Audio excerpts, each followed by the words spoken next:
प्यारे बच्चों नमस्कार। स्वागत है आपके अपने YouTube channel the education classes पर। साथियों, आज की क्लास में राजस्थान चतुर्थ श्रेणी का मॉडल पेपर फर्स्ट लेकर आया हूं, जिसमें आपके महत्वपूर्ण प्रश्न रहेंगे। अगर आप चतुर्थ श्रेणी की तैयारी कर रहे हो तो इस क्लास को पूरा अंत तक जरूर देखिएगा। काफी अच्छी भर्ती है आप सभी के लिए। तो आइए दोस्तों, क्लास का करते हैं शुभारंभ। क्लास का पहला ही क्वेश्चन आपके सामने क्या पूछा है? राजस्थान के उत्तर से दक्षिण और पूर्व के पश्चिम के विस्तार में कितना अंतर है विद्यार्थियों? आपको पता होना चाहिए राजस्थान का उत्तर से दक्षिण का विस्तार कितना है? 826 किलोमीटर। और पूर्व से पश्चिम का विस्तार है वो है 869 किलोमीटर। इन दोनों के बीच में कितना अंतर है? तो 43 किलोमीटर। जो भी ऑप्शन डी कमेंट करा, डी ऑप्शन आपका सही है। अगर आपसे पूछ ले एग्जाम में राजस्थान का उत्तर से दक्षिण और पूर्व से पश्चिम के विस्तार में कितना अंतर है, तो वो आपका हो जाएगा 43 किलोमीटर। कितना? 43 किलोमीटर। अगला सवाल दोस्तों आपके सामने, राजस्थान के किस जिले की सीमा है पाकिस्तान से नहीं लगती है?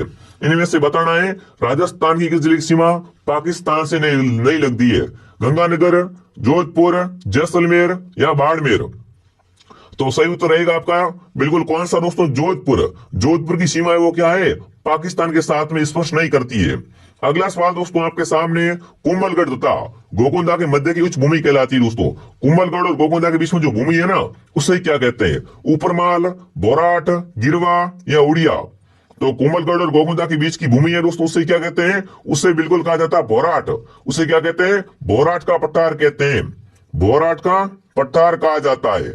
अगला सवाल दोस्तों आपके सामने, कौन सी तिलहनी फसल दालों के समान है ना, दालों के समान मृदा में नाइट्रोजन स्तर बढ़ाती है? इनमें से कमेंट करना है ऐसी कौन सी फसल जो क्या है दोस्तों, दालों के समान मृदा में नाइट्रोजन स्तर को बढ़ाती है? मूंगफली, सरसों, तिल या अरंडी? तो मूंगफली होती है दोस्तों, इससे क्या होता है? मूंगफली में ना मृदा क्या होती है? उपजाऊ होती है। इससे दोस्तों क्या होता है? मृदा में नाइट्रोजन स्तर है वो बढ़ता है। तो जो भी ऑप्शन है कमेंट करा मूंगफली बता रहा है, मूंगफली ऑप्शन आपका सही रहेगा। ठीक है। अगला सवाल दोस्तों आपके सामने, कौन सी तिलहन की फसल रबी के मौसम में बोई जाती है?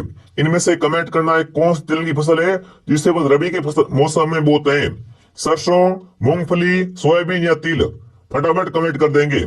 इनमें से कौन सी तिलहन की फसल है रबी के मौसम में बोई जाती है? तो वो आपकी सरसों। सरसों ऑप्शन आपका सही रहेगा। अगर आपसे पूछ ले सरसों अनुसंधान केंद्र कहां पर है, तो वो आपका सेवर भरतपुर में। ठीक है ना दोस्तों, आपका है ना इस फोर्थ ग्रेड भर्ती में सिलेक्शन कराना मेरी गारंटी है। बस आप मेरे साथ जुड़ जाओ, मैं आपकी जिम्मेदारी लेता हूं। जो मैं पढ़ रहा हूं बस आपको पढ़ना पड़ेगा, ये तो करना पड़ेगा। ठीक है ना, जो पढ़ाऊंगा वो पढ़ना पड़ेगा, बाकी मेरी गारंटी आपका सिलेक्शन आराम से हो जाएगा। बस जो क्लास आ रही वो देखा करो, सब्सक्राइब कर लो और क्लास टू क्लास देखा करो। ठीक है। अगला सवाल देखिए विद्यार्थियों, इंदिरा गांधी नहर परियोजना में लिफ्ट नहरें कितनी है? फटाफट कमेंट कर देंगे। इंदिरा गांधी नहर परियोजना में लिफ्ट नहरों की संख्या कितनी है? तो वो है 7। 7 क्या है इसमें दोस्तों? लिफ्ट नहरें हैं। बी ऑप्शन आपका सही है। अगला सवाल दोस्तों आपके सामने, निम्न में से राजस्थान में कौन सी जल संरक्षण विधि की विधि नहीं है ना? इनमें से फटाफट कमेंट करना है। इन चारों में से राजस्थान में कौन सी दोस्तों जल संरक्षण की परंपरागत विधि नहीं पाई जाती है? नाली, नाडी, टोबा या जोड़? तो यहाँ पर देखो दोस्तों, नाली है ना, नाली से अपन क्या है दोस्तों जल संरक्षण नहीं करते। टांका हो गया, नाड़ी नाडी हो गई, जोड़ हो गया, तालाब हो गया, ये क्या है दोस्तों? जल संरक्षण विधि है। पर नाली दोस्तों, नाली है ना, ये क्या है आपकी एक दोस्तों नाड़ी दोस्तों होती है नाली। नाली दोस्तों आपकी जल संरक्षण विधि नहीं है। ऑप्शन ए आपका सही है। बहुत ही शानदार पेपर आता है विद्यार्थियों। मरु राष्ट्रीय उद्यान कहां पर है दोस्तों? मरु राष्ट्रीय उद्यान है वो कहां पर है? जोधपुर में, बीकानेर में, जैसलमेर में या जालोर में? तो राष्ट्रीय मरु उद्यान है वो फैला हुआ है आपका जैसलमेर में। कहां फैला हुआ है दोस्तों? आपका जैसलमेर में। सी ऑप्शन आपका सही है। अगला सवाल आपके सामने, नरमा किस फसल की किस्म है? नरमा है ना, ये किस फसल की प्रकार या किस्म होती है विद्यार्थियों? तो नरमा क्या है? कपास की किस्म है। नरमा क्या है दोस्तों? कपास की एक उन्नत किस्म है। तो जो भी ऑप्शन सी कमेंट कर रहा है, सी ऑप्शन परफेक्ट है। अगला सवाल दोस्तों आपके सामने, राजस्थान में स्वर्ण एस के मुख्य भंडार कौन से जिले में पाए जाते हैं? बांसवाड़ा, प्रतापगढ़, राजसमंद या डूंगरपुर? तो सही उत्तर क्या रहेगा दोस्तों? आपके स्वर्ण एस के भंडार है ना, वो आपके बांसवाड़ा जिले में। बांसवाड़ा ऑप्शन आपका सही रहेगा। ठीक है। अगला सवाल दोस्तों, राजस्थान ऑयल रिफाइनरी की स्थापना कहां पर की जा रही है? बीकानेर, जालोर, जैसलमेर या बालोतरा? तो सही उत्तर आपका रहेगा कौन सा दोस्तों? यहाँ पर बालोतरा ऑप्शन आपका सही रहेगा। यहाँ पर क्या है दोस्तों? ऑयल रिफाइनरी की स्थापना की जा रही है। अगला सवाल दोस्तों आपके सामने, राजस्थान में सूखा संभावित क्षेत्र कार्यक्रम का संबंध किस गतिविधि से नहीं है ना। देखो, है और नहीं में ध्यान रखना। आपसे पूछा है राजस्थान में सूखा संभावित क्षेत्र कार्यक्रम संबंध है, वो किस गतिविधि से नहीं है।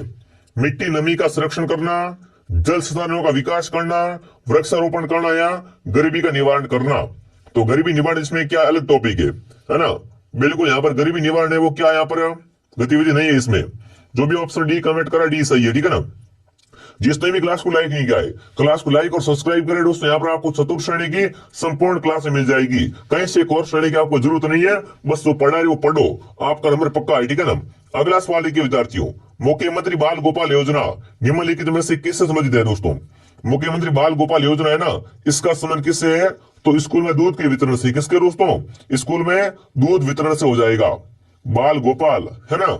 अगला सवाल, मिलान करनी है। क्या करना दोस्तों, आपको यहाँ पर सुमेलित करना है।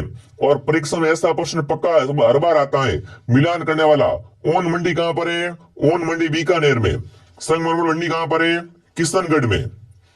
राजस्थान का कानपुर, कोटा, गवर्नमेंट सिटी भीलवाड़ा, ठीक है ना। तो कौन सा ऑप्शन दोस्तों आपका सही रहेगा, ऑप्शन ए आपका सही रहेगा। जो भी ऑप्शन ए कमेंट करा बहुत बढ़िया, ठीक है। अगला सवाल दोस्तों, जनगणना से। अरे जनगणना अपन कैसे भूल सकते हैं दोस्तों। जनगणना 2011 के अनुसार राजस्थान में शिशु अनुपात कितना था, बताओ भाई। 2011 के अनुसार राजस्थान का शिशु अनुपात कितना था, 888। कितना, 888। अगला सवाल दोस्तों आपके सामने पूछा है, 1950 से 1953 में ना कालीबंगा का उत्खनन कार्य किस पुरातत्ववेत्ता का प्रमुख योगदान रहा है दोस्तों। कालीबंगा के उत्खनन कार्य में किसका योगदान रहा है वो आपको कमेंट करना है। Dayaram Sahni, John Marshall, R C. Agarwal या आरामंदन घोष। कालीबंगा की उत्खननकर्ता की बात कर रहा हूं, है ना। कालीबंगा का उत्खनन है वो दोस्तों हुआ था, उसमें योगदान किसका अधिक रहा है। तो वो योगदान रहा था दोस्तों, वो किसका रहा था, फटाफट कमेंट कर देंगे। चलिए दोस्तों, बिल्कुल आपका उत्तर आ चुका है, आरामंदन घोष, ठीक है ना। ध्यान रखना दोस्तों, अगर आपसे पूछ ले एग्जाम में, क्या पूछे दोस्तों, बिल्कुल कालीबंगा सभ्यता की खोज किसने की थी विद्यार्थियों। तो किसने की थी, आरामंदन घोष ने इसकी खोज की थी, ठीक है ना।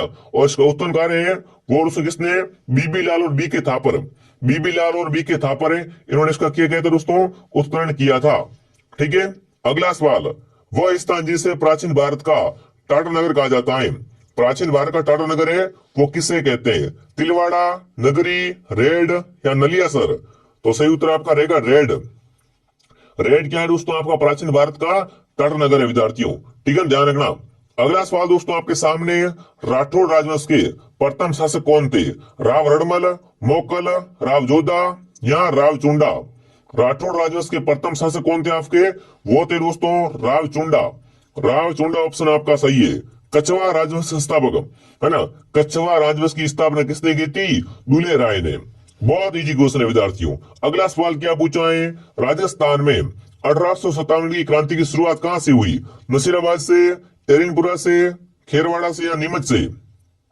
तो क्रांति स्टार्ट कहां से होती है, नसीराबाद छावनी से।